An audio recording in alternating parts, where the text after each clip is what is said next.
ಕರ್ನಾಟಕದ ಬಹುಪಾಲು ಲೇಖಕರು, ಬಹುಪಾಲು ಚಿಂತಕರು, ಬಹುಪಾಲು ಪ್ರಜಾಪ್ರಭುತ್ವವಾದಿಗಳು ದಲಿತ ಸಂಘರ್ಷ ಸಮಿತಿಯನ್ನು ಭಾಳ ಒಮ್ಮನಸ್ಸಿನಿಂದ ಬೆಂಬಲಿಸ್ತಾ ಇದ್ದರು. ದೇವನೂರು ಮಹಾದೇವ, ಗೋವಿಂದಯ್ಯ, ಬಿ ಕೃಷ್ಣಪ್ಪ, ರಾಮದೇವ್ರ ಆಕೆ, ಇಂದೂಧರ ಹೊನ್ನಾಪುರ, ದೇವಯ್ಯ ಹರ್ವೆ ಈ ಥರ ಬಹಳ ಜನ ಚಳವಳಿಗಾರರು ಆ ಕಾಲದಲ್ಲಿ. ಅವರೆಲ್ಲರೂ ಕೂಡ ನಮ್ಮ ಸಿದ್ಧಲಿಂಗಯ್ಯ, ಡಾಕ್ಟರ್ ಸಿದ್ಧಲಿಂಗಯ್ಯ ಅವರು ಕವಿ. ವಾಸ್ತವವಾಗಿ ರೈತರು ಮತ್ತು ಕೂಲಿಕಾರರು, ದುಡಿಯೋ ಜನ, ಈ ಸಮಾಜದ ಒಡೆಯರು ಅನ್ನೋ ರೀತಿಯ ಒಂದು ಆಲೋಚನೆಗಳನ್ನು ಬಿತ್ತುತ್ತಾ ಪ್ರೊಫೆಸರ್ ನಂಜುಂಡಸ್ವಾಮಿ, ಸುಂದರೇಶು, ರುದ್ರಪ್ಪನವರ ಗೌರವಾಧ್ಯಕ್ಷತೆಯಲ್ಲಿ ಭಾಳ ದೊಡ್ಡ ಒಂದು ಚಳವಳಿಯನ್ನು ಕಟ್ಟಿದರು. ಯಾಕಂದ್ರೆ ಅಲ್ಲಿ ಹೋದ ತಕ್ಷಣ ವಿರೋಧ ಬರೋದು, ಜಗಳನೇ ಶುರುವಾಗಿ ಹೋಗೋದು. ದಲಿತ ಸಂಘರ್ಷ ಸಮಿತಿ ಹಳ್ಳಿಗಳಿಗೆಲ್ಲ ಹೋಗಿ ಇನ್ನೆಲ್ಲಿ ಪರೋಕ್ಷವಾಗಿ ಜೀತಗಾರಿಕೆ ಇರ್ತಿತ್ತು ಅಂಥವ್ರನ್ನೂ ಹುಡುಕಿ ಕರ್ಕೊಂಡು ಬಂದು ಅವ್ರಿಗೆ ಪರಿಹಾರ ಕೊಡಿಸಿ ಜೀತ ವಿಮುಕ್ತಿಯನ್ನು ಮಾಡಿಸ್ತಾ ಇರ್ತಿದ್ರು. ಸರ್ವರಿಗೂ ಸಮಪಾಲು, ಸರ್ವರಿಗೂ ಸಮಬಾಳು ಅಂತ. ಕೆಲವು ಕಲೆಗಳನ್ನು ಭಾಳ ಮಾನ್ಯ ಅಂತ ಮಾಡಿದ್ದಾರೆ. ಭರತನಾಟ್ಯನ, ಮೃದಂಗ ನುಡಿಸೋದನ್ನು, ವೀಣಾವಾದನನ, ಇನ್ನೊಂದು ಯಾವುದೋ ಕೊಳಲು ನುಡಿಸೋದು, ಇವನ್ನೆಲ್ಲ ಶ್ರೇಷ್ಠ ಕಲೆಗಳು ಅಂತ ಮಾಡಿಬಿಟ್ಟಿದ್ದಾರೆ. ಇನ್ನು ಕೆಲವು ಕಲೆಗಳನ್ನು ಸುಮ್ಮನೆ ಬೀದಿ ಕಲೆಗಳು ಅಂತ ಬಿಟ್ಟುಬಿಟ್ಟಿದ್ದಾರೆ. ಆ ಜಾನಪದದ ಸತ್ವ ಅನ್ನುವಂಥದ್ದೇ ಇವತ್ತಿನ ಈ ಶ್ರೇಷ್ಠ ಹೂವುಗಳು ಅರಳೋದಕ್ಕೆ ಬೇರಾಗಿ ದುಡಿದಿರುವಂಥದ್ದು, ಕಾಂಡವಾಗಿ ದುಡಿದಿರುವಂಥದ್ದು, ಅದೇ ಅದರ ಆಧಾರ. ಜಾನಪದ ಅನ್ನೋದೊಂದು ಬಹಳ ದೊಡ್ಡ ಮಾಹಿತಿಯ ಗಣಿ. ನಾವು ಅದರಿಂದ ತೆಗಿಬೇಕಾಗಿರುವಷ್ಟು, ಅದಕ್ಕೆ ತೆಗಿಬಹುದಾಗಿರುವಷ್ಟು ಚಿನ್ನ ವಜ್ರ ಇವನಿನ್ನೂ ತೆಗೆದೇ ಇಲ್ಲ. ತಿಂಗಾಳು ಮುಳುಗಿದವೋ, ರಂಗೋಲ ಬೆಳಗಿದವೋ. ಜನಪದ ಸಿರಿ ಚಾನಲ್ನ ಪ್ರೇಕ್ಷಕರಿಗೆ ನಮಸ್ಕಾರ. ನನ್ನ ಹೆಸರು ಡಾಕ್ಟರ್ ಬಂಜಿಗೆರೆ ಜಯಪ್ರಕಾಶ್ ಅಂತ. ನನ್ನ ಸ್ವಂತ ಊರು ಚಿತ್ರದುರ್ಗ ಜಿಲ್ಲೆಯ ಬಂಜಿಗೆರೆ. ನಾನು ಈಗ ಸದ್ಯಕ್ಕೆ ರಾಮನಗರ ಜಿಲ್ಲೆಯ ಹಾರೋಹಳ್ಳಿನಲ್ಲಿ ಕಳೆದ 30-32 ವರ್ಷಗಳಿಂದ ಇಲ್ಲೇ ವಾಸ ಮಾಡ್ತಾಯಿದ್ದೀನಿ. ಸಾಹಿತಿ, ಹವ್ಯಾಸಿ, ಅಧ್ಯಯನಕಾರ ಮತ್ತು ಪುಸ್ತಕ ಪ್ರಾಧಿಕಾರದ ಅಧ್ಯಕ್ಷನಾಗಿ 2014ರಿಂದ 2017 ಫೆಬ್ರವರಿವರೆಗೂ 3 ವರ್ಷ ಕಾರ್ಯನಿರ್ವಹಣೆ ಮಾಡಿದೆ. ಈಗ ಅಧ್ಯಯನ ಮತ್ತು ಸಂಶೋಧನೆ ಅದನ್ನು ನಾನು ನನ್ನ ಹವ್ಯಾಸವಾಗಿ ಇಟ್ಕೊಂಡಿದ್ದೀನಿ. ಓದೋದು ಮತ್ತು ಬರವಣಿಗೆ ಮಾಡೋದು ನನ್ನ ಕೆಲಸ. ಅದ್ರ ಜೊತೆಗೆ ಸಾಮಾಜಿಕ ಚಳವಳಿಗಳು, ಸಾಮಾಜಿಕ ನ್ಯಾಯದ ಹೋರಾಟಗಳು, ಜನಪರವಾಗಿರುವಂತಹ ವಿಷಯಗಳ ಬಗ್ಗೆ ನನ್ನ ಕೈಲಾದ ಮಟ್ಟಿಗೆ ಸಹಕಾರ ನೀಡಿ ಆ ಹೋರಾಟಗಳಲ್ಲಿ ಪಾಲ್ಗೊಳ್ಳೋದು ಕೂಡ ನನ್ನ ಮೊದಲಿಂದಲೂ ನಾನು ಮಾಡ್ತಾ ಬಂದಿರುವ ಒಂದು ಕೆಲಸ. ಅದು ಕೂಡ ನನ್ನ ಕಾರ್ಯಕ್ಷೇತ್ರವೇ. ನಾನು ಒಟ್ಟು ಈವರೆಗೂ 30 ಪುಸ್ತಕಗಳನ್ನು ಬರೆದಿದ್ದೀನಿ. ಅದರಲ್ಲಿ ಕೆಲವು ಅನುವಾದ, ಕೆಲವು ಕವನ ಸಂಕಲನಗಳು, ಕೆಲವು ವಿಮರ್ಶೆ ಮತ್ತು ಲೇಖನ ಸಂಗ್ರಹಗಳು ಮತ್ತು ಸಾಂಸ್ಕೃತಿಕ ಅಧ್ಯಯನವು ಸೇರಿದವು. ಅದರಲ್ಲಿ ಸಾಮಾಜಿಕ ಚಳವಳಿಕಾರ ಅಂತ ಹೇಳ್ಕೊಂಡ್ರೆ ಹೇಗೆ ನಿಮ್ಮ ಬದುಕಲ್ಲಿ ಸಾಮಾಜಿಕ ಚಿಂತನೆಗಳು, ಸಾಮಾಜಿಕವಾಗಿ ಮಿಡಿತಕ್ಕಂಥ ಹೃದಯ, ಮನಸ್ಸು ಹೇಗೆ ಮೂಡಿತು ಅಂತ? ಅಂದರೆ ನಾನು ಚಿತ್ರದುರ್ಗ ಜಿಲ್ಲೆಯಿಂದ ಬಂದವನು. ನಮ್ಮ ಜಿಲ್ಲೆ ಭಾಳ ಸಂಪದ್ಭರಿತವಾದ ಜಿಲ್ಲೆ ಏನಲ್ಲ. ನಮ್ಮ ಸ್ವಲ್ಪ ಜಮೀನಿತ್ತು, ರೈತಾಪಿ ಕುಟುಂಬ. ಆದರೆ ಭಾಳ ಹಿಂದುಳಿದಿರುವಂತಹ ಪ್ರದೇಶ ಅದು. ಅಲ್ಲಿ ನೀರಾವರಿ ವ್ಯವಸ್ಥೆ ಏನಿರಲಿಲ್ಲ, ಮಳೆ ಕೂಡ ಜಾಸ್ತಿ ಬರ್ತಿರಲಿಲ್ಲ. ಹಾಗಾಗಿ ಜನರ ಕಷ್ಟ ಮತ್ತು ಬಡತನದ ಜೀವನ ನಮ್ಮ ಸ್ವಂತ ಅನುಭವ ಮಾತ್ರ ಅಲ್ಲದೆ ನಾವು ಸುತ್ತ ನೋಡಿದ್ರಲ್ಲೂ ಕೂಡ ನಾನು ಕಂಡಿದ್ದೆ. ಅಂಥದ್ರಲ್ಲಿ ನಾನು ಮೈಸೂರಿಗೆ ಓದೋದಕ್ಕೆ ಅಂತ ಬಂದೆ, ಮಹಾರಾಜ್ ಕಾಲೇಜಲ್ಲಿ. ಅಲ್ಲಿಗೆ ಬಂದಾಗ ನನಗೆ ಎಡಪಂಥೀಯ ಚಳವಳಿಗಳ ಪರಿಚಯ ಆಯಿತು. ಆವಾಗ 82, 83 ಆ ಸಮಯದಲ್ಲಿ ದಲಿತ ಸಂಘರ್ಷ ಸಮಿತಿನೂ ಬಹಳ ಪ್ರವರ್ಧಮಾನಕ್ಕೆ ಬರ್ತಾಯಿತ್ತು. ರೈತ ಚಳವಳಿ ಪ್ರವರ್ಧಮಾನಕ್ಕೆ ಬರ್ತಾಯಿತ್ತು. ಬಂಡಾಯ ಸಾಹಿತ್ಯ ಸಂಘಟನೆ ಮತ್ತು ಸಮುದಾಯ ರಂಗ ಚಳವಳಿ ಇತ್ಯಾದಿಗಳೆಲ್ಲವೂ ಕೂಡ ಭಾಳ ಉತ್ಕರ್ಷದಲ್ಲಿದ್ದಂತಹ ಕಾಲಘಟ್ಟ ಅದು. ಹಾಗಾಗಿ ಸಹಜವಾಗಿ ಬಡತನ ಮತ್ತು ಜನರ ಸಂಕಷ್ಟಗಳನ್ನು ನಾನು ಕಣ್ಣಾರೆ ಕಂಡಿದ್ದಂತಹ ಒಂದು ಜಿಲ್ಲೆಯಿಂದ ಬಂದವನಾದ್ದರಿಂದ ಆ ಎಡಪಂಥೀಯ ಚಳವಳಿಗಳ ವಿಚಾರಧಾರೆ ಮತ್ತು ಅವರ ಸಂಪರ್ಕಕ್ಕೆ ಬಂದ ಮೇಲೆ ನಾನು ಕ್ರಮೇಣವಾಗಿ ವಿದ್ಯಾರ್ಥಿಯಾಗಿದ್ದಾಗಲೇ ಆ ಹೋರಾಟಗಳಲ್ಲಿ ತೊಡಗಿಸ್ಕೊಂಡೆ. ಅದು ಆಗ ಶುರುವಾಗಿದ್ದು. ನಾನು ನಂತರ MSW ಮಾಡಿದೆ. MSW ಮಾಡಿದಾಗಲೂ ಕೂಡ ನನಗೆ ಸಾಮಾಜಿಕ ಅಭಿವೃದ್ಧಿ ಕ್ಷೇತ್ರದಲ್ಲಿ ಕೆಲಸ ಮಾಡಬೇಕು ಅಂತಲೇ ಆಸಕ್ತಿ ಇತ್ತು. ಆದರೆ MSW ಮಾಡಿದ್ದಾದಮೇಲೆ ನನಗೆ ಅನಿಸಿದ್ದು, ಯಾವುದೋ ಒಂದು ಸಂಸ್ಥೆಯ ಚೌಕಟ್ಟಿನಲ್ಲಿ ಅಥವಾ ಯಾವುದೋ ಒಂದು ವಿಧಾನದಲ್ಲಿ ನಾವು ಏನೋ ಕೆಲವು ಸಣ್ಣ ಪುಟ್ಟ ಅಭಿವೃದ್ಧಿ ಕಾರ್ಯಕ್ರಮಗಳನ್ನು ಮಾಡೋದರಿಂದ ಒಟ್ಟಾರೆಯಾಗಿ ಜನರ ಕಷ್ಟ ಪೂರ್ತಿ ಪರಿಹಾರ ಆಗುತ್ತೆ ಅಂತ ಹೇಳೋಕ್ಕಾಗಲ್ಲ. ಅದಕ್ಕೆ ಬದಲಾಗಿ ಈ ಪ್ರಜಾಪ್ರಭುತ್ವ ವ್ಯವಸ್ಥೆಯೊಳಗೆ ಜನತೆಗೆ ಸಿಗಬೇಕಾಗಿರುವ ಹಕ್ಕುಗಳೇನಿದೆ, ಸವಲತ್ತುಗಳೇನಿದೆ, ಸರ್ಕಾರಗಳು ಮುಂದೆ ನಿಂತು ಮಾಡಿಕೊಡಬೇಕಾಗಿರುವ ಅಭಿವೃದ್ಧಿ ಕಾರ್ಯಕ್ರಮಗಳೇನಿದೆ, ಅದಕ್ಕೋಸ್ಕರ ಜನರಲ್ಲಿ ಅರಿವು ಮೂಡಿಸ್ತಾ ಅವ್ರನ್ನ ಸಂಘಟನೆ ಮಾಡ್ತಾ ನಾವು ಮುಂದುವರಿಯೋದು ಬಹಳ ಮುಖ್ಯವಾದದ್ದು ಅಂತ ನನಗೆ ಅನ್ನಿಸ್ತು. ಹಾಗಾಗಿ ಆಗಿನಿಂದ ಮುಖ್ಯವಾಗಿ ಈ ರೀತಿಯಾಗಿರುವಂತಹ ಹಲವು ಜನಪರ ಚಳುವಳಿಗಳಲ್ಲಿ ಕಳೆದ 30 ವರ್ಷಗಳಿಂದ ನಾನು ಪಾಲ್ಗೊಳ್ತಾ ಬಂದಿದ್ದೀನಿ. ನಿಮ್ಮ ಮಾತಿನಲ್ಲೇ ದಲಿತ ಸಂಘರ್ಷ ಸಮಿತಿ ಮತ್ತು ರೈತ ಸಂಘದ ಬಗ್ಗೆ ಪ್ರಸ್ತಾಪಿಸಿದ್ರಿ. ಹೇಗಿತ್ತು ಅವತ್ತು? ಇವತ್ತು ಸಂಘಟನೆಗಳು ಮೌಲ್ಯ ಕಳ್ಕೊಳ್ತಕ್ಕಂಥ ದಿನಮಾನಗಳನ್ನು ನಾವು ಕಾಣ್ತಾ ಇದ್ದೀವಿ. ಅಂದರೆ ಅವರಲ್ಲೇ ಬಿರುಕು ಮತ್ತು ಸಿಕ್ಕಾಪಟ್ಟೆ ಸ್ಪ್ಲಿಟ್ ಆಗಿರತಕ್ಕಂಥ ಸಂಘಟನೆ ಆಗಿದೆ DSS. ಅವತ್ತು ನೀವು ವಿದ್ಯಾರ್ಥಿ ದಿವಸದಲ್ಲಿ ನೀವಿದ್ದ ಸಂದರ್ಭದಲ್ಲಿ ಕರ್ನಾಟಕದಲ್ಲಿ ಹೇಗಿತ್ತು ಆ DSSನ ಉಚ್ಚಾಯ ಸ್ಥಿತಿ, ರೈತ ಸಂಘಟನೆಗಳ ಸ್ಥಿತಿ ಹೇಗಿತ್ತು ಅಂತ? ಇಲ್ಲ, ಆಗ ಈ ರೀತಿಯಾದ ಬಣಗಳು ಅಂತ ಏನೂ ಇರಲಿಲ್ಲ. DSS ಶುರುವಾಗಿ ಆಗ ಒಂದು 3-4 ವರ್ಷ 5 ವರ್ಷ ಆಗಿತ್ತು ಕಾಣುತ್ತೆ. ಕರ್ನಾಟಕದ ಬಹುಪಾಲು ಲೇಖಕರು, ಬಹುಪಾಲು ಚಿಂತಕರು, ಬಹುಪಾಲು ಪ್ರಜಾಪ್ರಭುತ್ವವಾದಿಗಳು ದಲಿತ ಸಂಘರ್ಷ ಸಮಿತಿಯನ್ನು ಭಾಳ ಒಮ್ಮನಸ್ಸಿನಿಂದ ಬೆಂಬಲಿಸ್ತಾ ಇದ್ದರು. ಮತ್ತು ದಲಿತ ಸಂಘರ್ಷ ಸಮಿತಿಯಲ್ಲೂ ಕೂಡ ಅತ್ಯುತ್ಸಾಹ ಇರುವಂತಹ ಕಾರ್ಯಕರ್ತರಿದ್ದರು, ನಾಯಕತ್ವ ಇತ್ತು. ಅದಕ್ಕೆ ಹಣಕಾಸಿನ ಬೆಂಬಲ ಇರಲಿಲ್ಲ. ಮತ್ತು ಸಾಮಾಜಿಕವಾಗಿರುವಂತಹ ಬೆಂಬಲವೂ ಭಾಳ ಕಡಿಮೆ ಇತ್ತು. ಯಾಕಂತ ಹೇಳಿದರೆ ದಲಿತರು ಆಗ ಹೊಸದಾಗಿ ಸಂಘಟಿತರಾಗೋಕ್ಕೆ ಶುರು ಮಾಡಿದರು. ತಮ್ಮ ಹಕ್ಕುಗಳನ್ನು ಪ್ರತಿಪಾದನೆ ಮಾಡೋದಕ್ಕೆ ಶುರು ಮಾಡಿದರು. ಅವರನ್ನು ಸಂಘಟಿಸ್ತಾ ಇದ್ದಾರೆ, ಇದು ನಮ್ಮ ವಿರುದ್ಧ ಇರಬೇಕು ಅಂತ ಕೆಲವು ಪಟ್ಟಭದ್ರ ಹಿತಾಸಕ್ತಿಗಳಿಗೆ ಸಹಜವಾಗಿ ಒಂಥರ ಆತಂಕದ ವಿಷಯ ಆಗಿತ್ತು. ಅದರಿಂದ ಭಾಳ ವಿರೋಧ ಮಾಡ್ತಾಯಿದ್ರು. ಕೆಲವು ಹಳ್ಳಿಗಳಲ್ಲಿ ಅಂಬೇಡ್ಕರ್ ಫೋಟೋ ಇಟ್ಟು ಅಂಬೇಡ್ಕರ್ ಜನ್ಮದಿನಾಚರಣೆ ಮಾಡೋದು ಕೂಡ ಜಗಳಕ್ಕೆ ಕಾರಣ ಆಗೋಗ್ತಿತ್ತು. ಕೆಲವು ಕಡೆ ಹೊಡೆದಾಟಕ್ಕೂ ಕಾರಣ ಆಗೋಗ್ತಿತ್ತು.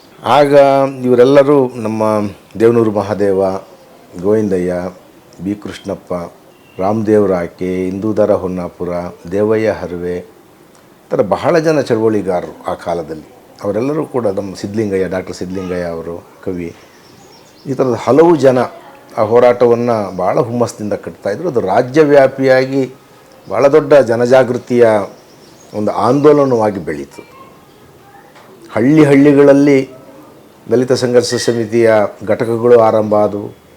ದಲಿತ ಸಂಘರ್ಷ ಸಮಿತಿ ಒಂದು ಕಾರ್ಯಕ್ರಮಕ್ಕೆ ಕರೀತು ಅಂತ ಹೇಳಿದರೆ ಸ್ವಯಂ ಖರ್ಚಿನಲ್ಲಿ ಕಾಲ್ನಡಿಗೆಯಲ್ಲಿ ಸ್ವಂತ ಊಟ ಕಟ್ಟಿಕೊಂಡು ಅಲ್ಲಿ ಬಂದು ಪಾಲ್ಗೊಳ್ತಿದ್ದಂತಹ ಒಂದು ವಿದ್ಯಮಾನವನ್ನು ನಾವು ನೋಡ್ತಾ ಇದ್ದೀವಿ. ಹಾಗಾಗಿ ನಮಗೆಲ್ಲರಿಗೂ ಕೂಡ ಹುಮ್ಮಸ್ಸು ಬಂತು ಈ ರೀತಿಯಾದ ಚಳುವಳಿಗಳು. ಅದೇ ರೀತಿ ರೈತ ಚಳುವಳಿಯೂ ಕೂಡ ಅದೇ ರೀತಿಯಲ್ಲಿತ್ತು. ರೈತರ ಹಕ್ಕು, ಅವರ ಬೆಳೆದ ಬೆಳೆಗಳಿಗೆ ನ್ಯಾಯವಾದ ಬೆಲೆ ಬೇಕು ಅನ್ನುವಂತಹದ್ದು, ಮತ್ತು ಒಂದು ರೈತ ಸಂಸ್ಕೃತಿ ಅಂತ ಇದೆ. ಮತ್ತು ರೈತರು ಸಾಲಗಾರರಲ್ಲ, ಅವರು ಸಮಾಜಕ್ಕೋಸ್ಕರ ದುಡಿದಿರುವಂಥವ್ರು. ಅದರಿಂದ ಸರ್ಕಾರ ಅವ್ರಿಗೆ ಕೊಡಬೇಕಾಗಿರುವಂತಹ ಪ್ರೋತ್ಸಾಹನ ಕೊಡದೇ ಇರೋದ್ರಿಂದ ಅವರು ಕಷ್ಟ ನಷ್ಟಗಳನ್ನು ಅನುಭವಿಸ್ತಾ ಇದ್ದಾರೆ. ಅಧಿಕಾರಿಗಳೆಲ್ಲರೂ ಕೂಡ ದೌರ್ಜನ್ಯ ಮಾಡ್ತಾರೆ ರೈತರ ಮೇಲೆ. ವಾಸ್ತವವಾಗಿ ರೈತರು ಮತ್ತು ಕೂಲಿಕಾರರು, ದುಡಿಯೋ ಜನ ಈ ಸಮಾಜದ ಒಡೆಯರು ಅನ್ನೋ ರೀತಿಯ ಒಂದು ಆಲೋಚನೆಗಳನ್ನು ಬಿತ್ತುತ್ತಾ ಪ್ರೊಫೆಸರ್ ನಂಜುಂಡಸ್ವಾಮಿ, ಸುಂದರೇಶು ಮುಂತಾದವರೆಲ್ಲರೂ ಕೂಡ ರುದ್ರಪ್ಪನವರ ಗೌರವಾಧ್ಯಕ್ಷತೆಯಲ್ಲಿ ಭಾಳ ದೊಡ್ಡ ಒಂದು ಚಳವಳಿಯನ್ನು ಕಟ್ಟಿದರು. ಸಾವಿರಾರು ಜನ ಪಾಲ್ಗೊಳ್ತಿದ್ದರು. ಲಕ್ಷಾಂತರ ಸಂಖ್ಯೆಯಲ್ಲಿ ಪಾಲ್ಗೊಂಡಿರುವಂತಹ ಸಮಾವೇಶಗಳನ್ನು ನಾವು ನೋಡಿದ್ವಿ. ಸಹಜವಾಗಿ ನಮಗೆ ವಿದ್ಯಾರ್ಥಿಗಳಿಗೆ ಅದರಿಂದ ಭಾಳ ಸ್ಫೂರ್ತಿ ಬರ್ತಿತ್ತು. ಸಾಮಾಜಿಕ ಬದಲಾವಣೆಗೋಸ್ಕರವಾಗಿ ಹೋರಾಟ ಮಾಡೋದು, ಜನರನ್ನು ಜಾಗೃತಿ ಮಾಡಿ ಸಂಘಟಿಸೋದು ಅನ್ನೋದು. ನಾವೆಲ್ಲರೂ ಎಷ್ಟೋ ಹಳ್ಳಿಗಳಿಗೆ ಕೆಲವು ಕಡೆ ಬಸ್ ಇರ್ತಿತ್ತು, ಕೆಲವು ಕಡೆ ಬಸ್ ಇರ್ತಿರ್ಲಿಲ್ಲ, ನಡ್ಕೊಂಡು ಹೋಗ್ತಿದ್ವಿ. ಅಲ್ಲಿ ಹೋದಾಗ ಅಲ್ಲಿ ಯಾರೋ ಬಡವ್ರ ಮನೆಯಲ್ಲಿ ಏನೋ ಒಂದು ಊಟ ಕೊಡೋರು, ಯಾವುದೋ ಶಾಲೆ ಜಗಲಿ ಮೇಲೋ ದೇವಸ್ಥಾನದ ಆವರಣದಲ್ಲೋ ಎಲ್ಲೋ ಮಲಗಿರ್ತಿದ್ವಿ. ಕೆಲವು ಸಲ ಊರಲ್ಲಿ ಜಗಳ ಆಗಿತ್ತು ಅಂತ ಹೇಳಿದರೆ ಆಗ ನಾವು ಇನ್ನೆಲ್ಲೋ ಬೇರೆ ಕಡೆನೇ ಬೇರೆ ಊರಲ್ಲಿ ಉಳ್ಕೊಂಡಿದ್ದು ಆನಂತರ ಆ ಊರುಗಡೆ ಹೋಗ್ತಿದ್ವಿ. ಯಾಕಂದ್ರೆ ಅಲ್ಲಿ ಹೋದ ತಕ್ಷಣ ವಿರೋಧ ಬರೋದು, ಜಗಳನೇ ಶುರುವಾಗಿ ಹೋಗೋದು. ಸೊ ಇಂಥ ಸನ್ನಿವೇಶಗಳಿತ್ತು. ಆದರೆ ಏನೇ ಇದ್ದಾಗಲೂ ಕೂಡ ಒಂದು ಸರ್ಕಾರಗಳ ವಿರುದ್ಧ, ವ್ಯವಸ್ಥೆಯ ವಿರುದ್ಧ, ಅಧಿಕಾರಶಾಹಿ ವಿರುದ್ಧ ಹೋರಾಟ ಮಾಡುವ ಸ್ಫೂರ್ತಿ ಅನ್ನೋದು ಆ ತಲೆಮಾರಿನ ವಿದ್ಯಾರ್ಥಿಗಳಿಗೆ, ಯುವಜನರಿಗೆ ಭಾಳ ದೊಡ್ಡದಾಗಿ ಅವೆರಡು ಚಳುವಳಿಗಳು ತುಂಬಿದವು. ಏನು ಮುಖ್ಯ ಉದ್ದೇಶ ಏನು? ಅಂದರೆ ಆವತ್ತಿನ ಕಾಲದಲ್ಲಿ ಅಸಮಾನತೆಯ ವಿರುದ್ಧ ಹೋರಾಟವೋ ಅಥವಾ ಏನು ಸಾಮಾಜಿಕ? ಈಗ ದಲಿತ ಸಂಘರ್ಷ ಸಮಿತಿ ಕೇಳ್ತಾ ಇದ್ದಂತಹ ಬಹಳ ಮುಖ್ಯವಾಗಿರುವಂತಹ ವಿಷಯ ಏನು ಅಂತ ಹೇಳಿದರೆ, ಜಾತಿ ದೌರ್ಜನ್ಯಗಳು, ಜಾತಿ ಅವಮಾನಗಳು ಏನು ಸಮಾಜದಲ್ಲಿ ನಡೀತಾ ಇದ್ದಾವೆ, ದಲಿತರು ಅವರ ಜಾತಿ ಕಾರಣಕ್ಕೋಸ್ಕರವಾಗಿ ತುಳಿಯಲ್ಪಡ್ತಾ ಇದ್ದಾರೆ, ಅವರ ಹಕ್ಕುಗಳಿಂದ ವಂಚಿತ ಆಗ್ತಾ ಇದೆ, ಮತ್ತು ಅವರಿಗೆ ಸಿಗಬೇಕಾಗಿರೋಷ್ಟು ಪ್ರಾತಿನಿಧ್ಯ ಸಿಕ್ಕಿಲ್ಲ, ಅವರಿಗೆ ಬೇಕಾಗಿರುವ ಸಂಪನ್ಮೂಲಗಳನ್ನು ಯಾರೂ ಒದಗಿಸೋದಿಲ್ಲ. ಹಾಗಾಗಿ ಅವರು ಕೂಲಿಕಾರರಾಗಿರಬೇಕು, ಜೀತಗಾರರಾಗಿರುವಂತಹ ಪ್ರವೃತ್ತಿ ಅವು ಭಾಳ ಜಾಸ್ತಿ ಇತ್ತು. ಆನಂತರ ಜೀತ ವಿಮುಕ್ತಿ ಕಾನೂನು ಬಂತು, ಅದು ಕೂಡ ಪೂರ್ತಿಯಾಗಿ ಏನು ಜಾರಿಯಾಗಿರಲಿಲ್ಲ. ದಲಿತ ಸಂಘರ್ಷ ಸಮಿತಿ ಹಳ್ಳಿಗಳಿಗೆಲ್ಲ ಹೋಗಿ ಇನ್ನೆಲ್ಲಿ ಪರೋಕ್ಷವಾಗಿ ಜೀತಗಾರಿಕೆ ಇರ್ತಿತ್ತು ಅಂಥವ್ರನ್ನೂ ಹುಡುಕಿ ಕರ್ಕೊಂಡು ಬಂದು ಅವ್ರಿಗೆ ಪರಿಹಾರ ಕೊಡಿಸಿ ಜೀತ ವಿಮುಕ್ತಿಯನ್ನು ಮಾಡಿಸ್ತಾ ಇರ್ತಿದ್ರು. ಅದರಿಂದ ಜಾತಿ ಅವಮಾನಗಳು, ಜಾತಿ ಅಸಮಾನತೆಗಳಿಂದ, ಪ್ರಾತಿನಿಧ್ಯದ ವಂಚನೆಯಿಂದ ಬಿಡುಗಡೆ ಮಾಡಿಸಬೇಕು ಅನ್ನೋಂಥದ್ದು ಅದೊಂದು ದೊಡ್ಡ ಗುರಿಯಾಗಿತ್ತು. ಅಂಬೇಡ್ಕರ್ ಏನು ಸಂವಿಧಾನದಲ್ಲಿ ಪ್ರತಿಪಾದನೆ ಮಾಡಿದರು, ಸರ್ವರಿಗೂ ಸಮಪಾಲು, ಸರ್ವರಿಗೂ ಸಮಬಾಳು ಅಂತ, ಅದು ಆಶಯ ಮಾತ್ರ ಆಗಿತ್ತು. ಸೊ ಅದನ್ನು ಪಡಿಬೇಕು ಅಂತ ಹೇಳಿದರೆ ಸರ್ಕಾರಿ ಯಂತ್ರಾಂಗವನ್ನು ಪಳಗಿಸೋದಕ್ಕೆ ಮತ್ತು ಅದರ ಮೇಲೆ ಒತ್ತಡ ಹೇರೋದಕ್ಕೆ ಒಂದು ಜನರ ಹೋರಾಟ ಬೇಕಾಗಿತ್ತು. ದಲಿತ ಸಂಘರ್ಷ ಸಮಿತಿ ಆ ಕೆಲಸವನ್ನು ಮಾಡಿತು. ರೈತ ಚಳವಳಿ ಸಹಜವಾಗಿ ರೈತರ ಹಕ್ಕುಗಳೇನಿದೆ, ಅವ್ರು ಭಾಳ ಕಷ್ಟಜೀವಿಗಳು, ಮಳೆ ಗಾಳಿ ಬಿಸಿಲು ಅಂದಿದೆ ಅವರು ಏನು ತಮ್ಮ ರೈತಾಪಿ ಕೆಲಸಗಳಲ್ಲಿ ತೊಡಗ್ತಾರೆ. ಆದರೆ ಎಂಥ ರೈತ ಆಗಿದ್ದರೂ ಕೂಡ ಒಂದು ಸಲ ವಯಸ್ಸಾದ ಮೇಲೆ ಅವನಿಗೆ ದುಡಿಯೋಕೆ ಆಗದಿದ್ದ ಮೇಲೆ ಅವನನ್ನು ನೋಡ್ಕೊಳ್ಳೋರು ಯಾರೂ ಇರೋದಿಲ್ಲ. ಅವನು ಸಾಯೋವರೆಗೂ ದುಡಿದ್ರೆ ಮಾತ್ರವೇ ಅವನ ಊಟ ತಿಂಡಿ ನಡೆಯುತ್ತೆ ಅನ್ನುವಂತಹ ಒಂದು ಪರಿಸ್ಥಿತಿ. ಅವನ ಆರೋಗ್ಯ ರಕ್ಷಣೆಗೆ ಯಾವ ಯೋಜನೆಗಳೂ ಇಲ್ಲ. ಈ ರೀತಿ ತಾರತಮ್ಯ. ಸರ್ಕಾರಿ ನೌಕರರಿಗೆ ಒಂದು ರೀತಿಯಾಗಿರೋ ಸವಲತ್ತುಗಳಿದೆ, ಅವರು 60 ವರ್ಷದವರೆಗೂ ಕೆಲಸ ಮಾಡಿ ನಿವೃತ್ತಿಯಾದ ನಂತರ ಅವ್ರ ಜೀವನ ಭದ್ರತೆಗೆ ಏನೋ ಕೆಲವು ಯೋಜನೆಗಳಿದೆ, ರೈತರಿಗೆ ಯಾಕಿಲ್ಲ?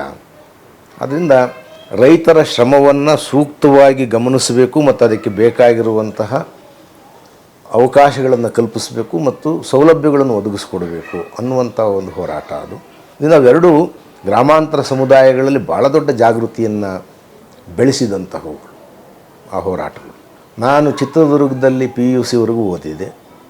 ಆನಂತರ ಮೈಸೂರು ಮಹಾರಾಜಾಸ್ ಕಾಲೇಜಲ್ಲಿ BA ಮಾಡಿದೆ ಮತ್ತು ಮೈಸೂರು ವಿಶ್ವವಿದ್ಯಾನಿಲಯದಲ್ಲಿ MSW ಪದವಿ ಮಾಡಿದೆ. ಕನ್ನಡ ವಿಶ್ವವಿದ್ಯಾನಿಲಯದಲ್ಲಿ ಡಾಕ್ಟರ್ ಆಫ್ ಲಿಟರೇಚರ್ ಪದವಿ ಮಾಡಿದೆ ಹಂಪಿ. ನಂತರ ಈ ಸಾಂಸ್ಕೃತಿಕ ಪ್ರಪಂಚಕ್ಕೆ ಅಥವಾ ನೀವು ಹೇಳಿದಾಗ ಈ ವ್ಯವಸ್ಥೆಗೆ, ಸಾಮಾಜಿಕ ವ್ಯವಸ್ಥೆ ಒಳಗೆ ಹೇಗೆ ಬಂದ್ರಿ ಅಂತ, ಈಗ ಪ್ರಚಾರ ಅಧ್ಯಕ್ಷಗಳು ಆಗಿದ್ರು ತಾವು, ಆ ಪಯಣ ಹೇಗೆ ಬಂತು? ನಾನು BA ಓದಬೇಕಾದ್ರೆ SFIನಲ್ಲಿದ್ದೆ, student federation of India, Mysuru ಜಿಲ್ಲಾ ಘಟಕದ ಕಾರ್ಯದರ್ಶಿಯಾಗಿದ್ದೆ. ಮೊದಲ ಸಮ್ಮೇಳನ ಕೂಡ ಮಾಡಿದ್ವಿ ಅದು ಅಲ್ಲಿ. ಆ ನಂತರ ವಿಶ್ವ ಕನ್ನಡ ಸಮ್ಮೇಳನ ನಡೀತು. ವಿಶ್ವ ಕನ್ನಡ ಸಮ್ಮೇಳನ ನಡೀಬೇಕಾದ್ರೆ ತೀವ್ರವಾದ ಬರಗಾಲ ಇತ್ತು, 3 ವರ್ಷಗಳು ಸತತವಾದ ಬರಗಾಲ. ರಾಮಕೃಷ್ಣ ಹೆಗಡೆ ಅವರು ಅವಾಗ ಸರ್ಕಾರ ನಡೆಸ್ತಾ ಇದ್ದರು. ನಾವು ವಿದ್ಯಾರ್ಥಿಗಳು, ಯುವಜನರು ಮತ್ತು ಕೆಲವು ಚಿಂತಕರು, ಬರಹಗಾರರು ಮೈಸೂರಲ್ಲಿ ಹೇಳಿಕೆ ಕೊಟ್ವಿ, ಯಾಕೆ ಈಗ ವಿಶ್ವ ಕನ್ನಡ ಸಮ್ಮೇಳನ ಮಾಡ್ತಾ ಇದ್ದೀರಾ? ಬರಗಾಲ ಇದೆ, ದನಗಳಿಗೆ ಕುಡಿಯೋದಕ್ಕೆ ನೀರಿಲ್ಲ, ತಿನ್ನೋದಕ್ಕೆ ಮೇವಿಲ್ಲ, ರೈತರೆಲ್ಲರೂ ಕೂಡ ಬಹಳ ತಾಪತ್ರಯದಲ್ಲಿದ್ದಾರೆ, ಅವ್ರಿಗೆ ಆಹಾರ ಲಭ್ಯತೆ ಕೂಡ ಇಲ್ದಿರಂಗಾಗಿದೆ, ಹಳ್ಳಿಗಳಲ್ಲಿ ಕುಡಿಯೋ ನೀರು ಕೂಡ ಅವ್ರಿಗೆ ಸಿಗ್ತಾ ಇಲ್ಲ. ಇಂಥ ಸಮಯದಲ್ಲಿ ಕನ್ನಡವನ್ನು ಮೆರೆಸೋದಕ್ಕೆ ಕೋಟ್ಯಾಂತರ ರೂಪಾಯಿ ಯಾಕೆ ನೀವು ಖರ್ಚು ಮಾಡೋದು? ಈಗ ಮೊದಲು ಕನ್ನಡಿಗರ ಕಷ್ಟ ಏನಿದೆ ಅದನ್ನು ಬಗೆಹರಿಸೋದಕ್ಕೆ ಗಮನ ಹಾಕಿ ಆಮೇಲೆ ಈ ಉತ್ಸವವನ್ನು, ಸಮಾರಂಭವನ್ನು ಮಾಡೋಣ ಅಂತ. ಆ ಸಮಯದಲ್ಲಿ ನಮ್ಮನ್ನೆಲ್ಲ ಬಂಧಿಸಿಟ್ಟರು, ಪ್ರಿವೆಂಟಿವ್ ಡಿಟೆನ್ಷನ್ ಇದ್ರ ಪ್ರಕಾರ ನಮ್ಮನ್ನು ಬಂಧಿಸಿ ಇಟ್ಟು ವಿಶ್ವ ಕನ್ನಡ ಸಮ್ಮೇಳನ ನಡೆಸಿದರು. ಯಾಕಂದರೆ ನಾವು ಮೈಸೂರು ಇಡೀ ಮನೆಗಳ ಮೇಲೆ ಕಪ್ಪು ಬಾವುಟ ಹಾರಿಸೋದಕ್ಕೆ ಅಂತ ಕರೆ ಕೊಟ್ಟಿದ್ವಿ. ಅದಕ್ಕೆ ಭಾಳ ಸ್ಪಂದನ ಸಿಕ್ಕಿದೆ ಅನ್ನೋದು ಸರ್ಕಾರಕ್ಕೆ ಅವ್ರ ಗುಪ್ತಚರ ಇಲಾಖೆಯನ್ನು ಗೊತ್ತಾಗೋಗಿತ್ತು. ಅದು ಆ ರೀತಿ ಅದು ಮಾಡಿದ್ವಿ. ಅದಾದ ಮೇಲೆ ಹಂಗಾರೆ ನಾವೇನೋ ವಿರೋಧ ಮಾಡಿದ್ದೀವಿ, ಸರ್ಕಾರನ ಒತ್ತಾಯ ಮಾಡಿದ್ದೀವಿ, ಅಷ್ಟೇ ಮಾಡಿದರೆ ಸಾಕಾಗಲ್ವಲ್ಲ, ಬರ ಪರಿಹಾರಕ್ಕೆ ಏನಾದರೂ ಮಾಡಬೇಕು. ನಾವು ವಿದ್ಯಾರ್ಥಿಗಳು ಮತ್ತು ನಮ್ಮ ಅಧ್ಯಾಪಕರುಗಳೆಲ್ಲ ಸೇರಿ ಬರ ಪರಿಹಾರ ಸಮಿತಿ ಅಂತ ಮಾಡಿ ಹಳ್ಳಿಗಳಿಗೆ ಓಡಾಡಿ ಎಲ್ಲಿ ನೀರಾವರಿ ಇದೆ ಅಲ್ಲಿ ಏನು ಧಾನ್ಯಗಳು ಕೊಡ್ತಾರೆ ಸಂಗ್ರಹಿಸಿ ಚಾಮರಾಜನಗರ ಜಿಲ್ಲೆಯ ಹಳ್ಳಿಗಳಿಗೆ ಹೋಗಿ ಹಂಚಿದ್ವಿ. ಮೇವನ್ನು ಕೂಡ ಸಂಗ್ರಹಿಸಿದ್ವಿ ಲಾರಿಗಟ್ಟಲೆ, ಯಾಕಂದರೆ ಅಲ್ಲೆಲ್ಲ ತೊಂದರೆ ಆಗಿದೆ ಅಂತ. ಆ ಥರದ್ದು ಮುಂದುವರಿತಾ ಬರಬೇಕಾದ್ರೆ ನಾನು ಬರವಣಿಗೆಯನ್ನು ನಾನು PUC ಟೈಮಿಂದಲೇ ಶುರು ಮಾಡಿದ್ದೆ ನನ್ನ ಪಾಡಿಗೆ. ಅಂದರೆ ಹೋರಾಟದ ಆಶಯಗಳಿಗೆ ಆ ಬರವಣಿಗೆಯನ್ನು ಒಗ್ಗಿಸಿದ್ದೆ ನಾನು ಅಷ್ಟೇ. ಬರವಣಿಗೆ ಅನ್ನೋದು ನನ್ನ ಹವ್ಯಾಸವಾಗಿತ್ತು. ಓದೋದು, ಕವಿತೆ ಬರೆಯೋದು, ಲೇಖನಗಳನ್ನು ಬರೆಯೋದು, ಅದನ್ನು ಕೊನೆಗೆ ಈ ಹೋರಾಟದ ಆಶಯಗಳಿಗೆ ಪೂರಕವಾಗಿ ಅದನ್ನು ಬಳಸೋಕ್ಕೆ ಶುರು ಮಾಡಿದೆ. ಅದರ ನಂತರದಲ್ಲಿ ನಾನು ಪೂರ್ಣಾವಧಿ ಕಾರ್ಯಕರ್ತನಾಗಿ ಕರ್ನಾಟಕ ವಿಮೋಚನಾ ರಂಗದ ಚಳುವಳಿನ ಕರ್ನಾಟಕದ ಹಲವು ಜಿಲ್ಲೆಗಳಲ್ಲಿ ಕಟ್ಟೋದಕ್ಕೆ ತೊಡಗಿದೆ. ಅಲ್ಲಿ ಒಂದು 10 ವರ್ಷ 12 ವರ್ಷ ಇದ್ದಾದ ಮೇಲೆ ನನಗೆ ಆರೋಗ್ಯದ ಸಮಸ್ಯೆ ತೀವ್ರವಾಗಿ ಬಂದಮೇಲೆ ನಾನು ಪೂರ್ಣಾವಧಿ ಕಾರ್ಯಕರ್ತನಾಗಿರೋಕ್ಕಾಗಲ್ಲ ಅಂತ ನಾನು ಬಂದು ನಂತರ ಕೆಲವು ವಿಶ್ವವಿದ್ಯಾನಿಲಯಗಳಿಗೆ ಕೆಲವು ಪ್ರಾಜೆಕ್ಟ್ಗಳು ಮಾಡಿಕೊಡೋಕ್ಕೆ ಶುರು ಮಾಡಿದೆ, ಸಂಶೋಧನಾ ಅಧ್ಯಯನಗಳನ್ನು. ಆ ನಡುವೆ ಒಂದು ಒಂದು ಪುಸ್ತಕ ಬರೆದಿದ್ದು ಅದು ಭಾಳ ವಿವಾದಕ್ಕೆ ಗುರಿಯಾಗಿ ಅದನ್ನು ಸರ್ಕಾರ ಮುಟ್ಟುಗೋಲು ಅಂತ ಇದು ಮಾಡ್ತದ್ದು. ಆನುದೇವ ಹೊರಗಣವನು ಅಂತ ಬಸವಣ್ಣನವರ ಹುಟ್ಟಿನ ಬಗ್ಗೆ ವಿಶ್ಲೇಷಣೆ ಮಾಡಿದ್ದಂತಹ ಒಂದು ಸಾಂಸ್ಕೃತಿಕ ಅಧ್ಯಯನ ಅದು. ನನ್ನ ಪಾಡಿ ನನ್ನ ಕೆಲಸ ಕಾರ್ಯಗಳಲ್ಲಿ ಹಾಗೆ ತೊಡಗಿದ್ದೆ. ನಾನು ಆಗ ಪುಸ್ತಕ ಪ್ರಾಧಿಕಾರದ ಅಧ್ಯಕ್ಷ ಆಗ್ತೀನಿ ನನಗೇನು ನಿರೀಕ್ಷೆ ಇರಲಿಲ್ಲ. ಸಿದ್ದರಾಮಯ್ಯನವ್ರ ಸರ್ಕಾರ ಬಂದಿತ್ತು, ಅವರು ಮುಖ್ಯಮಂತ್ರಿಗಳಾಗಿದ್ದರು. ನಾನು ಮಲೆಮಹದೇಶ್ವರ ಬೆಟ್ಟದಲ್ಲಿ ಯಾವುದೋ ಅಧ್ಯಯನ ಯೋಜನೆಯಲ್ಲಿದ್ದೆ. ಆಮೇಲೆ ಯಾರೋ ಹೇಳಿದ್ರು ನಿಮ್ಮ ಹೆಸರು ಪುಸ್ತಕ ಪ್ರಾಧಿಕಾರದ ಅಧ್ಯಕ್ಷ ಅಂತ ಬರ್ತಾಯಿದೆ ಟಿ ವಿನಲ್ಲಿ ಅಂತ. ಆಮೇಲೆ ನಾನು ಹೋಗಿ ಸೈನ್ ಮಾಡಿ ಅಧಿಕಾರ ವಹಿಸ್ಕೊಂಡೆ ಅಷ್ಟೇ. ಅದು ಹಂಗೆ ಗೊತ್ತಿರೋದು ನನಗೆ. ನಾನೇನು ಪ್ರಯತ್ನ ಮಾಡೋದು. ನಾನು ಬಯೋಡೇಟಾ ಕೂಡ ಕೊಟ್ಟಿರಲಿಲ್ಲ, ಅರ್ಜಿನೂ ಕೂಡ ಕೊಟ್ಟಿರಲಿಲ್ಲ. ಮುಖ್ಯಮಂತ್ರಿ ಆಗಿದ್ದಂಥ ಸಿದ್ದರಾಮಯ್ಯನವ್ರು ನನಗೇನು ಭಾಳ ಪರಿಚಯ ಆಪ್ತರು ಆಗಿರಲಿಲ್ಲ. ನಾನೇನು ಭೇಟಿ ಕೂಡ ಯಾವತ್ತೂ ಖಾಸಗಿಯಾಗಿ ಮಾಡಿರಲಿಲ್ಲ. ಆದರೆ ನಾನು ನನ್ನ ಪಾಡಿಗೆ ಚಳವಳಿಗಳಲ್ಲಿ ಇದ್ದಿದ್ದು, ಬರವಣಿಗೆ ಮಾಡ್ತಿದ್ದಿದ್ದು, ಆ ರೀತಿಯಾಗಿ ಅವರಿಗೆ ಅದು ಹೆಸರು ಗೊತ್ತಿತ್ತು. ಆನುದೇವ ಹೊರಗಣವನು ಮುಟ್ಟುಗೋಲಿಗೆ ಒಳಗಾದಾಗ ಅದನ್ನು ವಿರೋಧಿಸಿದವರು ವಿಧಾನ ಸಭೆಯಲ್ಲಿ ಇಬ್ಬರೇನೆ. ಒಬ್ಬರು ಸಿದ್ದರಾಮಯ್ಯನವರು, ಯಾಕೆ ಅದನ್ನ ಬ್ಯಾನ್ ಮಾಡ್ತೀರಾ ಅಂತ. ಇನ್ನೊಂದು ವಾಟಾಳ್ ನಾಗರಾಜ್ ಅವರು. ಒಂದು ಪುಸ್ತಕ ಅದು, ಅದರ ಅಭಿಪ್ರಾಯ ಅದನ್ನು ಹೇಳಿದ್ದಾರೆ, ಅದನ್ನು ಯಾಕೆ ನೀವು ಬ್ಯಾನ್ ಮಾಡ್ತಿದ್ದೀರಾ, ಅಭಿವ್ಯಕ್ತಿ ಸ್ವಾತಂತ್ರ್ಯಕ್ಕೆ ಹಲ್ಲೆ ಮಾಡ್ತಿದ್ದೀರಾ ಅಂತ. ಎಂ ಪಿ ಪ್ರಕಾಶ್ ಅವರು ಅವಾಗ ಹೋಮ್ ಮಿನಿಸ್ಟ್ರು, ಮಹಾದೇವ್ ಪ್ರಸಾದ್ ಅವರು ಕನ್ನಡ ಆ್ಯಂಡ್ ಕಲ್ಚರ್ ಮಿನಿಸ್ಟ್ರು. ಅವರಿಬ್ಬರಿಗೂ ಇಷ್ಟ ಇರಲಿಲ್ಲ ಅದನ್ನು ಬ್ಯಾನ್ ಮಾಡಿಸೋದು. ಅವ್ರು ಸ್ವತಃ ಹೇಳಿದರು, ಇಲ್ಲ ಅದನ್ನು ಬ್ಯಾನ್ ಮಾಡೋವ್ರಿಗೂ ಹೋಗಬಾರ್ದು, ಬೇಕಾದ್ರೆ ಲೇಖಕರ ಜೊತೆಗೆ ಚರ್ಚೆ ಮಾಡಿ ಏನಾದರೂ ಅದರಲ್ಲಿ ತೆಗಿಬೇಕಾಗಿರೋ ಅಂಶ ಇದನ್ನು ತೆಗ್ಸೋಣ ಅಂತಲೇ ಅವರು ಮೀಟಿಂಗ್ ಕರೆದಿದ್ದರು. ಆದರೆ ಕೆಲವರು ಮಠಾಧೀಶರುಗಳು, ಲಿಂಗಾಯತ ಸಂಘ ಸಂಸ್ಥೆಗಳು ಮತ್ತು ಯಡಿಯೂರಪ್ಪ ಅವ್ರ ನೇತೃತ್ವದಲ್ಲಿ ಎಲ್ಲ ಲಿಂಗಾಯತ ಶಾಸಕರು ಸಹಿ ಹಾಕಿ ಕೊಟ್ಟಿದ್ದರಂತೆ, ಪಕ್ಷ ಭೇದ ಇಲ್ಲದೆ, ಇಲ್ಲ ಅದೊಂದು ಫಸ್ಟ್ ಬ್ಯಾನ್ ಮಾಡಿರಿ ಅಂತ. ಆ ಟೈಮಲ್ಲಿ ಇವ್ರಿಗೆ ಬಹುಶಃ ನಾನು ಗಮನಕ್ಕೆ ಬಂದಿದ್ದಿರಬಹುದು ಸಿದ್ದರಾಮಯ್ಯನವ್ರಿಗೆ, ಅಂತ ಏನೋ ಒಂದು ತೀವ್ರವಾದ ಅಧ್ಯಯನ ಮಾಡುವಂಥ ವ್ಯಕ್ತಿ ಅಂತ. ಆ ಕಾರಣಕ್ಕೆ ಆ ಸಲ ಯಾರ್ಯಾರು ಪ್ರಾಧಿಕಾರಗಳಿಗೆ ಮತ್ತು ಯಾರ್ಯಾರು ಸಾಹಿತ್ಯ ಅಕಾಡೆಮಿ ಮತ್ತು ಇತರ ಅಧ್ಯಕ್ಷರುಗಳಾದರೋ ಅವರಲ್ಲಿ ಬಹುಪಾಲು ಜನ ನನ್ನಂಗೆ ಆಗಿರೋರು. ಅಂದರೆ ಹೋಗಿ ಕೇಳಿ ಮಾಡಿ ಏನು ಮನವಿ ಕೊಟ್ಟು ಆಗಿರೋರಲ್ಲ. ಅದು ಆನಂತರದ ವರ್ಷಗಳಲ್ಲಿ ವಿಪರೀತ ಆಗೋಯ್ತು. ಏನದು ಶಿಫಾರಸು ಮಾಡಿಸೋದೇನು, ಓಡಾಡೋದೇನು, ಲಾಬಿ ಮಾಡೋದೇನು ಎಲ್ಲ ಮಾಡಿದರು. ಆ ಟೈಮಲ್ಲಿ ಮಾತ್ರ ಸಿದ್ದರಾಮಯ್ಯನವರು ಅವರು ಹೊಸದಾಗಿ ಅಧಿಕಾರಕ್ಕೆ ಬಂದಾಗ ಅವ್ರಿಗೆ ಒಂದು ಸಮಾಜವಾದಿ ಹಿನ್ನೆಲೆ ಇದ್ದಿದ್ದರಿಂದ ಅರ್ಹರನ್ನು, ಪ್ರತಿಭಾವಂತರನ್ನ, ಬೇರೆ ಬೇರೆ ಜಾತಿ ಹಿನ್ನೆಲೆಯವ್ರನ್ನ, ಬೇರೆ ಬೇರೆ ಕ್ಷೇತ್ರದಲ್ಲಿ ಕೊಡುಗೆ ಕೊಟ್ಟಿರೋರನ್ನ ಮಾಡಿ ಒಳ್ಳೆ ಹೆಸರು ತಗೊಳ್ಬೇಕು ಅಂತ ಅವ್ರಿಗೆ ಸಹಜವಾಗಿತ್ತು. ಸೊ ಅದರ ಅಂಗವಾಗಿ, ಆ ಸಾಮಾಜಿಕ ನ್ಯಾಯದ ಅಂಗವಾಗಿ ನಮಗೆಲ್ಲರಿಗೂ ಅವನು ಒದಗಿಸ್ಕೊಟ್ಟರು. ಗಮನವನ್ನು ಸೆಳೆದು ಸರ್ಕಾರವೇ ಪುಸ್ತಕವನ್ನು ಮುಟ್ಟುಗೋಲು ಹಾಕೊಳ್ಳುತ್ತೆ ಅಂದರೆ ಅಷ್ಟು ಮುಂಚಾಗಿದ್ವು ವಿಷಯಗಳಲ್ಲಿ.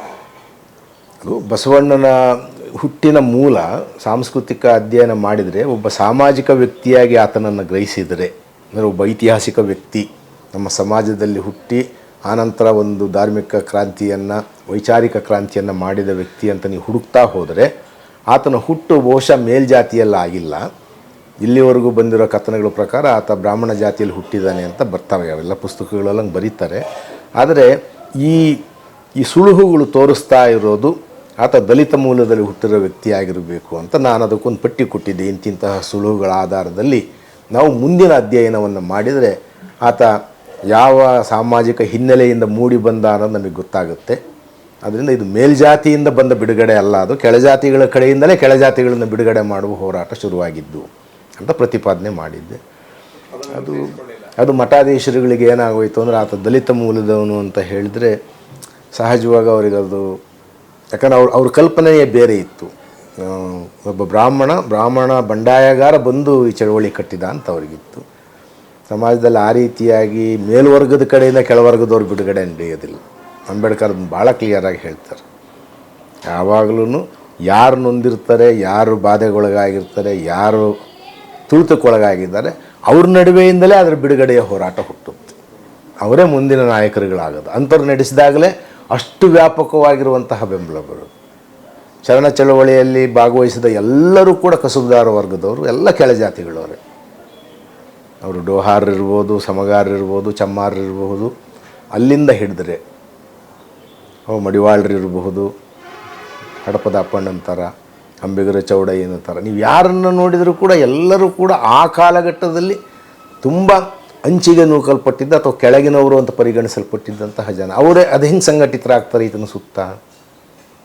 ಆದರೆ ಅದೊಂದು ಆ ಕಾಲಘಟ್ಟದ ಜಾಗೃತಿ ಬಿಡುಗಡೆ ಆಗಬೇಕು ಮತ್ತು ಈ ಜಾತಿ ಅಸಮಾನತೆ ಅನ್ನೋದು ನಮ್ಮ ಕುಲಕ್ಕಂಟಿರುವ ಕಳಂಕನ ತೊಳಿಬೇಕು ಅಂತೇಳಿ ಎಲ್ಲ ಶರಣರು ಅವರವರ ಕುಲದ ಹೆಸರಿನ ಸಮೇತವೇ ತಮ್ಮನ್ನು ಪರಿಚಯ ಮಾಡ್ಕೊಳ್ತಾರೆ. ಯಾರು ಬಚ್ಚಿಡಲಿಲ್ಲ ಹೆಸರನ್ನ, ಜಾತಿನ.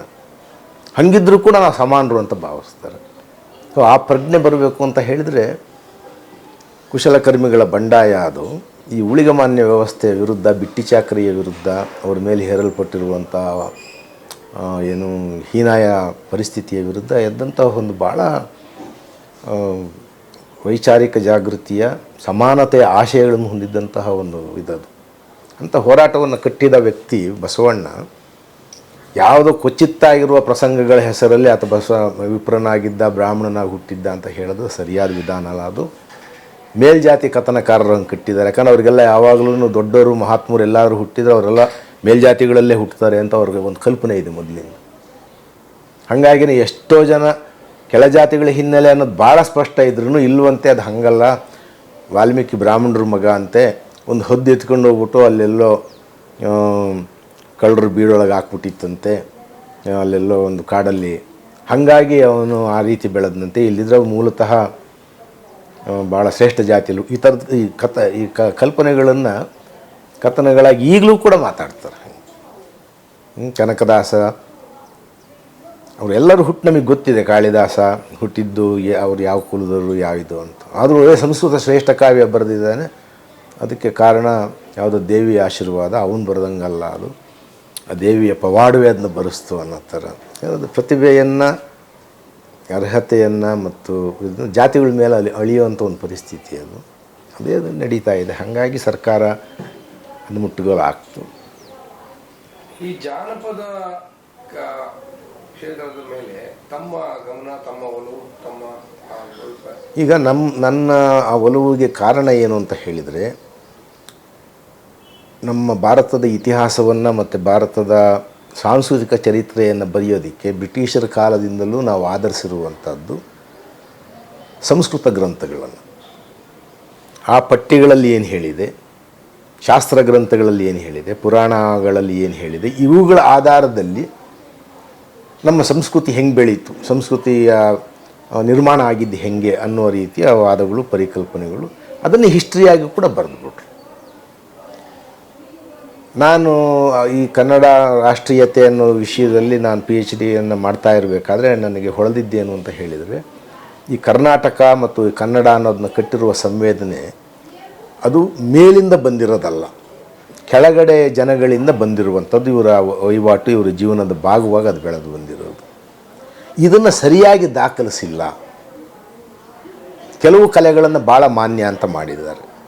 ಭರತನಾಟ್ಯನ, ಮೃದಂಗ ನುಡಿಸೋದನ್ನು, ವೀಣಾವಾದನನ, ಇನ್ನೊಂದು ಯಾವುದೋ ಕೊಳಲು ನುಡಿಸೋದು, ಇವನ್ನೆಲ್ಲ ಶ್ರೇಷ್ಠ ಕಲೆಗಳು ಅಂತ ಮಾಡಿಬಿಟ್ಟಿದ್ದಾರೆ.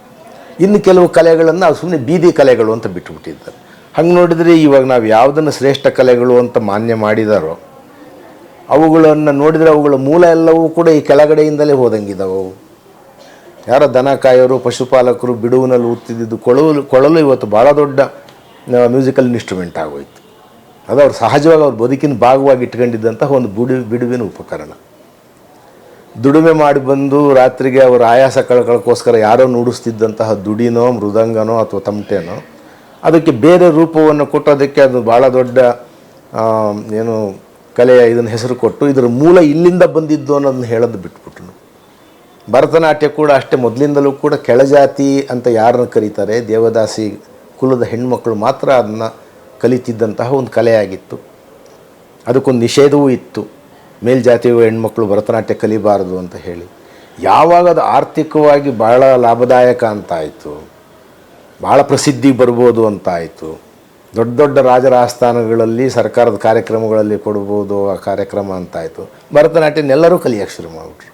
ಸೊ ನಿಷೇಧನ ಅದನ್ನು ಈಗ ಅವರದನ್ನು ಬಳಸೋಕ್ಕೆ ಶುರು ಮಾಡಿಬಿಟ್ರು. ಆದ್ದರಿಂದ ನಮಗನ್ಸಿದ್ದು ಈ ದೇಸಿ ಸಂಸ್ಕೃತಿ ಅಂತ ಏನು ಕರಿತೀವಿ, ಜನಪದರ ಸಂಸ್ಕೃತಿ ಏನಿದೆ, ಆ ಜಾನಪದದ ಸತ್ವ ಅನ್ನುವಂಥದ್ದೇ ಇವತ್ತಿನ ಈ ಶ್ರೇಷ್ಠ ಹೂವುಗಳು ಅರಳೋದಕ್ಕೆ ಬೇರಾಗಿ ದುಡಿದಿರುವಂಥದ್ದು, ಕಾಂಡವಾಗಿ ದುಡಿದಿರುವಂಥದ್ದು, ಅದೇ ಅದರ ಆಧಾರ. ಅದರಿಂದ ನಾವು ಅದನ್ನು ಅಧ್ಯಯನ ಮಾಡಿದರೆ ನಮಗೆ ಹೆಚ್ಚಿನ ಮಾಹಿತಿ ಸಿಗುತ್ತೆ. ಆದ್ದರಿಂದ ಮೂಲತಃ ಕಲೆಯನ್ನು ಕಟ್ಟಿದವರು ಇವರು, ಮೂಲತಃ ಕಲೆಯನ್ನು ಬೆಳೆಸಿದವರು ಇವರು. ಮತ್ತು ಇವರು ಅದನ್ನು ಶ್ರೇಷ್ಠತೆಗೋಸ್ಕರವಾಗಿ ಇನ್ನೊಬ್ಬರಿಗೆ ಮನೋರಂಜನೆ ಕೊಡೋದಕ್ಕೋಸ್ಕರವಾಗಿ ಮಾಡಿದವರಲ್ಲ. ತಮ್ಮ ಬದುಕಿನ ಭಾಗವಾಗಿ ಆಚರಣೆಗಳಲ್ಲಿ, ಉತ್ಸವಗಳಲ್ಲಿ, ಹಬ್ಬಗಳಲ್ಲಿ ಸಹಜವಾಗಿ ಗುಂಪು ಸೇರಿದಾಗ ಮಾಡಿರುವಂಥದ್ದು.